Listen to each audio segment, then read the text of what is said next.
Now is Tennessee Senator Bill Hagerty. He serves on the Senate Foreign Relations Committee. Really appreciate your joining us, sir. So first off, your reaction to that report. We've seen 10 consecutive days of the U.S. attacking Iran, as well as President Trump vowing to seek revenge, basically, for the service members killed. What do you make of that Wall Street Journal report? The president is going to attack Pickaxe Mountain because of the centrifuges, as well as the infrastructure. Where do we go from here, Senator? Well, I think the president has been completely clear that he's not going to allow Iran to have a nuclear weapon nor nuclear capacity. So I'm not surprised at all that as we get new intelligence, the president is going to proceed against that. With respect to the broader effort, I think the Iranian regime needs to learn that President Trump will not tolerate the behavior that we've seen with Iran, certainly when American lives, and certainly my heart goes out to the soldiers and their family who most recently perished. That will not be tolerated. I think President Trump is demonstrating that very clearly, and he's degrading them significantly. He's creating a new set of terms. The next time the negotiations begin, I think the Iranian regime is going to find a very different situation. If you look at the inflation in their own economy, it's greater than 100%. Their economy is cratering. It's a very difficult situation in Iran right now, and President Trump is going to maintain maximum pressure. Senator, I spent a good deal of time reviewing open source intelligence, and it has surprised me that, these 10 days of strikes, all the previous strikes, the strikes last year, we have not hit Pickaxe Mountain before. It has not been touched. And apparently, according to satellite images that I see, that's the one place where the Iranians really are focusing their effort. And apparently it is so big that they could do everything from start to finish in developing a nuclear weapon in that facility. Why do you think we haven't gone in? You know, I'm not going to get ahead of the president or the intelligence in terms of where we're going to target our next effort, but I would say this. Our efforts have been very much focused on depriving the Iranian government of any sort of effort, any sort of capability to deliver nuclear weapons in that capacity. If you step back and ask yourself, why did we enter this at the time that we did? It's because the Iranians were developing ballistic missile capability and drone capability that would have allowed them to essentially porcupine their country.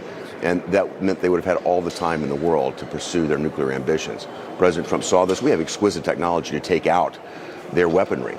But that technology takes longer to develop. It's a math problem at the end of the day. President Trump solved that, and he's basically crushing their capacity to defend any of these assets.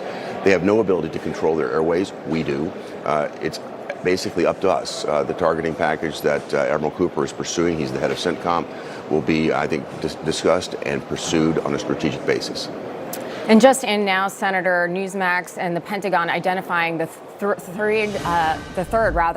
the 3 U.S. service members killed in Iran over the weekend. Sergeant Michael Emmanuel Swinton, age 30, of Fayetteville, North Carolina, was killed during the detonation of Tehran's drone on Saturday at Erbil Air Base in Iraq. So, I mean, we're identifying the individuals who have been killed. This has obviously been a very difficult moment for the United States. Again, President Trump vowing to seek revenge on everything that occurred there. But, Senator, in terms of who we're negotiating right now, everyone is very concerned about the powers that be, who is rising up. Is there a chance, we have heard some of these reports coming out, that the people of Iran do have that capability to overthrow the regime at this moment, especially given the fact that they are receiving help from potentially from Israel too? The sheer numbers, I think, are something you ought to step back and take a look at. The country is very large, 90 million people. The vast majority of them hate this regime. I won't, again, get ahead of the president. All options are on the table in terms of what we do with the public, in terms of what military targets that we strike, what nuclear targets we strike. But I think that's clearly an option, that the Iranian people can take a very active role in dealing with this regime. They've proven very unreliable. And you step back and talk about the sad loss of yet another American life. We have been losing American lives to this regime for decades. The time has come for this to come to an end. President Trump has been very clear. And if they strike us yet again, he's going to make certain that the Iranian regime pays for it tenfold or more. I think that message is coming across. And again, whatever effort is necessary to win, I think we're going to pursue that and keep those options on the table. I think that's an excellent reminder how many American lives have been lost over the last couple of decades because of Iran. I'd like to turn to the Save America Act, though.